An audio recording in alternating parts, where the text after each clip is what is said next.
Are you interested in finding out bills you'd have to pay when you move to the UK, or you're in the right place? Because today on The Gist with me, Michelle, this is what we're going to be talking about, so stay tuned.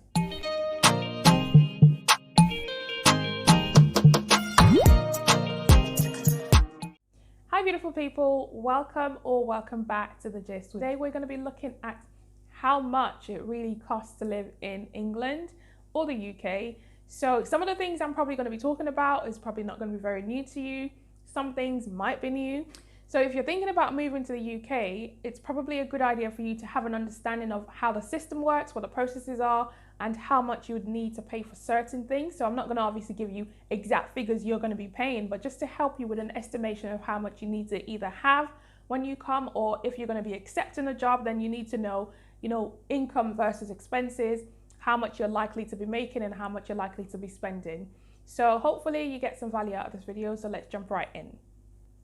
So just before we go into the video, I just wanted to issue a very tiny warning to you. I don't know what part of the world you're watching from, but with the power of YouTube, you could be watching from absolutely anywhere in the world. And I think that's the beauty of YouTube. However, whatever prices or figures I give you in this video, don't start converting them into your country's currency, because this is quite a dangerous thing to do. You are only going to raise your blood pressure.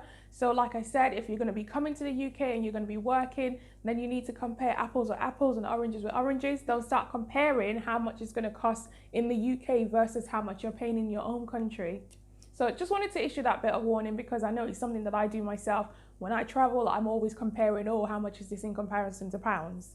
We're going to start with accommodation, because I feel like this is the most expensive thing you are going to have to pay for when you're living anywhere in the world. And like most places in the world, accommodation really depends on location. A good idea would be to actually split your expenses in two. So you need to know what your essential costs are. You need to know what your non-essential costs are.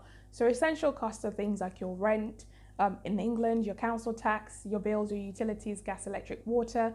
So those are the things that I'm going to be focusing on, things like your travel, depending on obviously if you need to pay for transportation, and your non-essentials are things that obviously can be variable monthly. So, you don't have to pay a fixed cost for how much food you eat on a monthly basis or how much clothes you buy. You can change that. You can decide I'm only going to have one meal a day, or you can decide I'm not going to buy any clothes for this month, but with your rent, you have to pay, otherwise you get evicted and you can become homeless.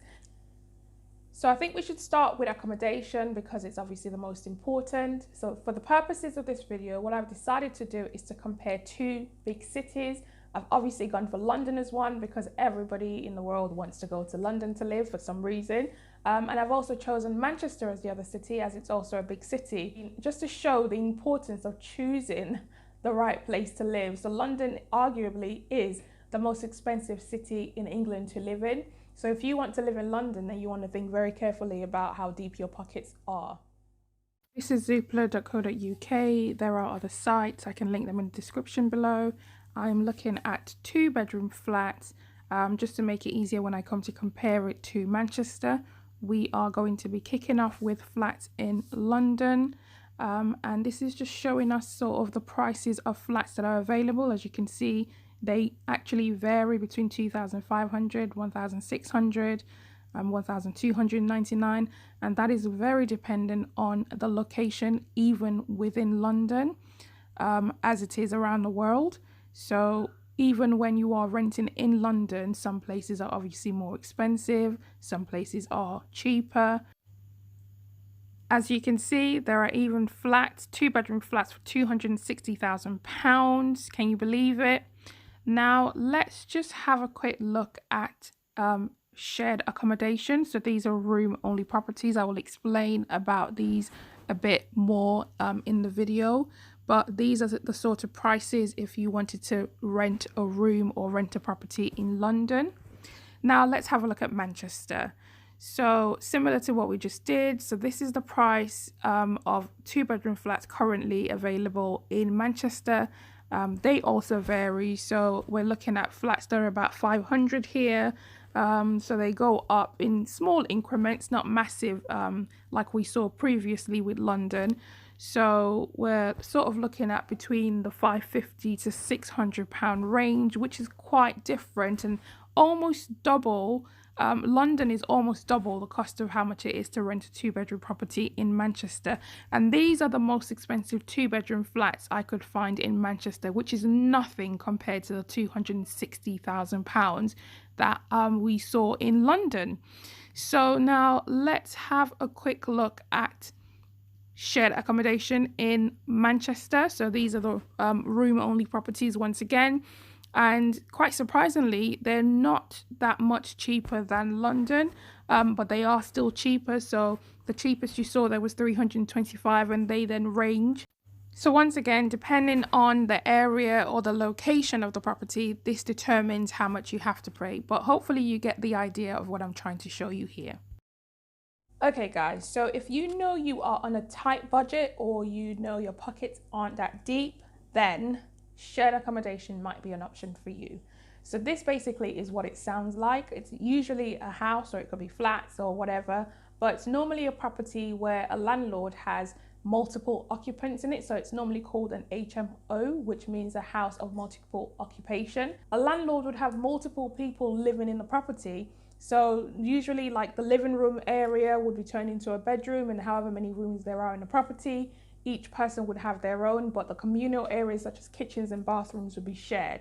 Obviously the downside of this is that then you're sharing accommodation with a stranger or with multiple strangers. So if you've got somebody who likes loud music or whatever, then that might be an issue. But on the other hand, it's cheaper, because normally what would happen is the landlord would be responsible for all of the bills.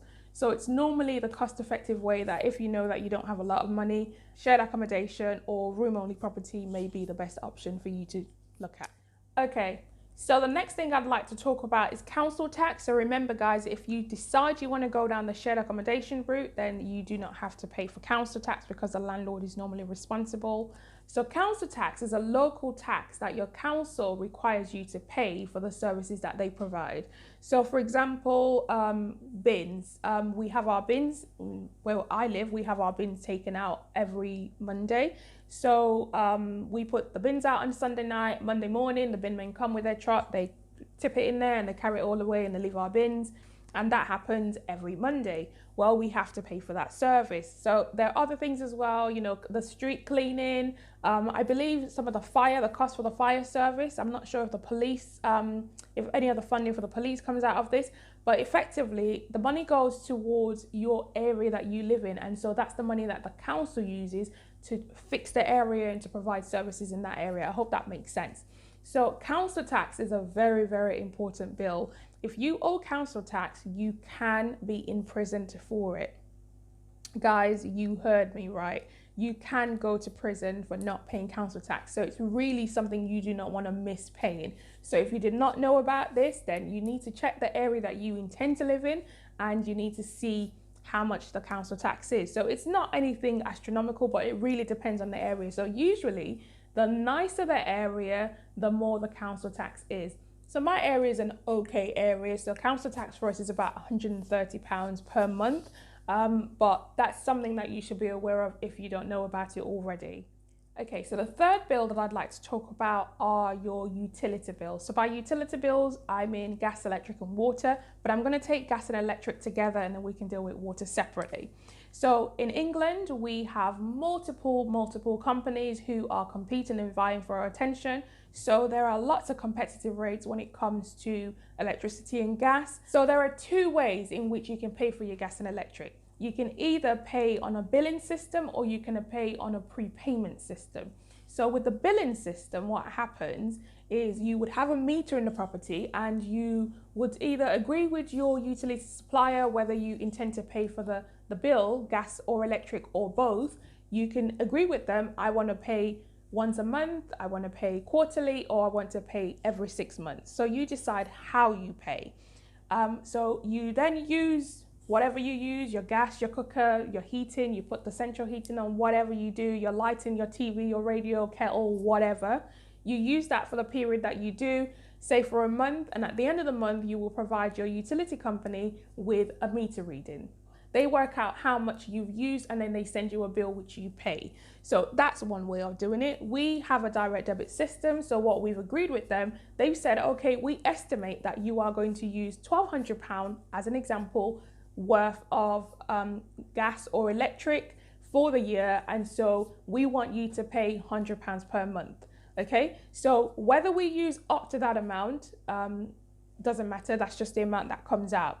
So what we've got, the arrangement we have is obviously because in summer months you don't actually use a lot of gas. If you use gas for your heating, you only use it in the winter months like we are now. So in the summer months we tend to be in credit because we're not actually using any gas. So that goes onto your account. However, in the winter months, because we have the heating on pretty much all the time, so then whatever credit we've built up gets used up. So if you start using more than the agreed amount, so say the £100 per month, then your utility supplier will contact you and say you've been using more than we thought you would, so we now need you to increase your direct debit.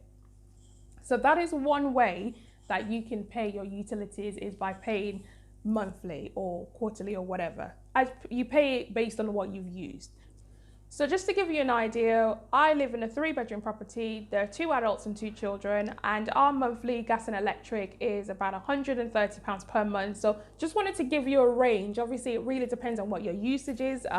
We work from home, so we're home every day. So just so you know, you've got an idea of how much to be sort of looking at. So obviously it could be more, it could be less for you, depending on your personal circumstances. The other way is by a prepayment meter. So this could be by a token card or it could be by a key. And usually you would take that to a shop. So a bit like how you would top up your phone, that's exactly what you would do. You would go to the shop and you would pay in denominations of £5, I believe, and you'd say to them, I want to put £5 on this. You go back to the property, you stick the key card in, and voila, there's electricity or there is gas. What happens is, if you finish the amount you topped up, a bit like your phone credit, when the money finishes, up nepa, electricity finishes. So that's that.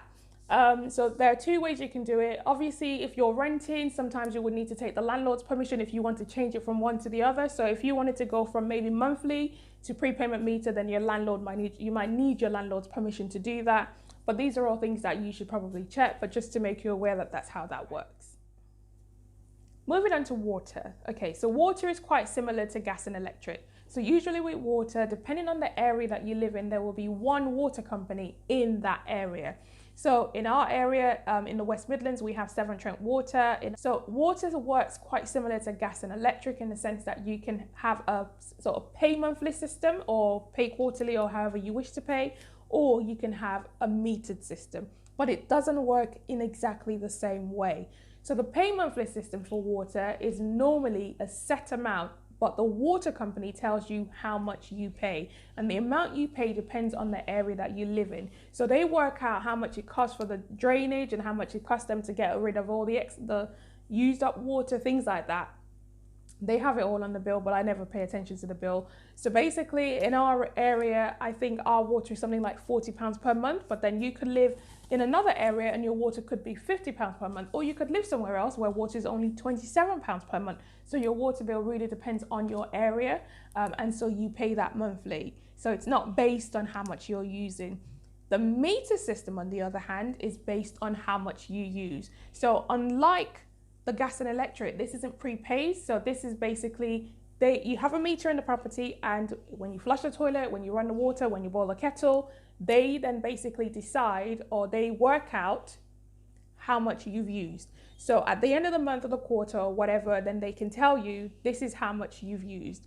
Now, when it comes to a metered system, I would suggest this is better for people who are either single, or if you live in a property where there are less people than the number of bedrooms, then a water meter might be for you. So if you're a single person and you probably go out all day and you're working, so you spend very little time in the property, there is no point in you paying £40, £50 per month, because you are not going to be using £40, £50 worth of water.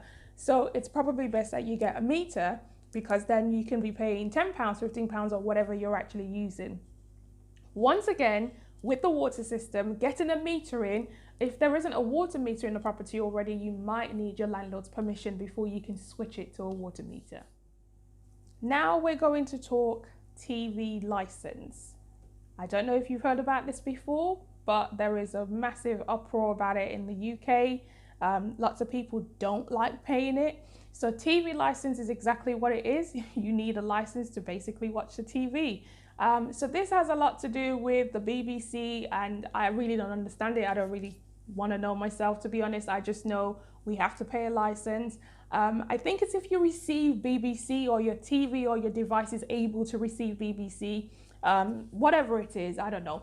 The fact is, TV license is something we have to pay, a bit like council tax. If you don't pay it and a TV licensed person comes to your door and apparently they can pick up signals if you're watching TV, and you haven't paid, they come to your door and you tell them, or they realize you don't have a TV license, you can be summoned to the magistrate court and you can be fined up to £1,000. Now, TV license, guys, is like something like £160 per year. I'll put the correct figure up there. But really, guys, honestly, for the amount of money it is, it's not worth it. So if you want to know the things that you need to pay for, TV license is one of those. So if you're not sure, or if you've never heard about this, then just when you are making your budget, you need to know a TV license is something you need to include in the budget. If you're enjoying watching this video, why don't you go ahead and hit the like button and subscribe while you're at it. I gotta put my glasses on because my eyes are starting to hurt. I actually should be wearing them, but I'm being a really bad girl right now. I don't know what I look like. Tell me if I look good in the comment section. So guys, I think those are like the main essential things that you should be aware of. I think, like I said, everything else tends to be variable. You can choose, how much food you're gonna eat or how much clothing you're gonna buy. You can't choose how much council tax you have to pay, or, when your gas and electric bill comes in, you can't say, I'm not gonna pay that. Well, you can if you want to dispute it. But the fact of the matter is, these are sort of the costs that you should factor in. And like I said before, if you are living in a shared accommodation property, these bills that I've discussed, your council tax, gas, electric, water, are normally paid by the landlord. So the other things that you might consider are things like your internet. So they tend to be something like £40 per month. Travel, so it really depends on your situation. If you're living somewhere where it's close to where you work or maybe where you study, then there'll be no need to pay for travel costs. But if you're living in the middle of nowhere and you need to travel, then you need to factor that in. But it really depends on the mode of transportation. Buses tend to be cheaper, but you can also travel by train. If you live in London, the tube is very popular, so that's the underground system. London operates on a zone basis, so there are 5 zones. So if you travel between zone 1 and 2, it will be cheaper than traveling between zone 1 and 5, getting a pass, monthly pass, weekly pass. It just really depends. Maybe you don't use public transportation. Maybe you are planning to come to the UK to drive. Guys, I probably need to do a completely new video on that. Driving in the UK is not for the faint-hearted. It's expensive. So apart from you having to pay for your fuel, you still have to pay for car insurance. So everybody has to have car insurance. And that's obviously, if you get into an accident and you injure somebody, then your insurance can cover the costs to repair the car, or for damage to the person's health or whatever. So car insurance is very important. Car insurance, I can't give you a figure on because it really depends on how many years you've been driving. It depends on if you've made claims on your insurance before. It depends on so many things. But car insurance can be cheap for some people, can be expensive for some people. Sorry, I can't give you more details on that. Road tax. Everybody has to pay tax. Once again, there is a tax on the road we drive on. For some people, it's actually £0. I think they work out the road tax based on your car's CO2 emissions. So there's some new cars that don't actually emit a lot. I don't know. I don't understand how it works. But for some cars, you don't have to pay any road tax. So my road tax is something like £150 per year. So it's not, it's not very much. But for some cars, if you have a really big engine, or if you have an older car, then you might have to pay a lot more money. MOTs. So this is something that we have to do yearly to the car. So you absolutely have to get your car MOT'd. Mine is actually due next week or the week after. So effectively, you have to take your car to a garage who are certified to test the car, and they check, a variable of things. They check the horn, they check your seat belts, they check the tires, they check if the brakes are working properly, they check a whole host of things. And so when they finish the test, they give you a certificate to either say the car has passed the test or the car has failed the test. So if the car has failed, then obviously you're not allowed, it's not considered a roadworthy car, so you're not allowed to drive it until you fix the issues. Or they give you what are called advisory. So they tell you the car is passed, but we advise you to fix X, Y, and Z. So that's something else that you would want to consider if you are planning to come to the UK to drive, the cost of doing things like that. So yeah, so that's it, guys. I think I've given you sort of the main rundown of the things that you would need to consider paying for if you were to move to the UK. Anybody watching who lives in the UK, let me know if I missed anything that's glaringly obvious. I can't think of any more, but I'm sure there'll be somebody out there who's thought of something that I haven't. I really hope you've got value from watching this video, guys. Thank you so much for watching. If you know anyone who would benefit from this information, feel free to share it with them. If you haven't already subscribed, go ahead and subscribe so you don't miss out on more fantastic information. And if you haven't already, why don't you go ahead and hit the like button. I will catch you in the next video. Thank you.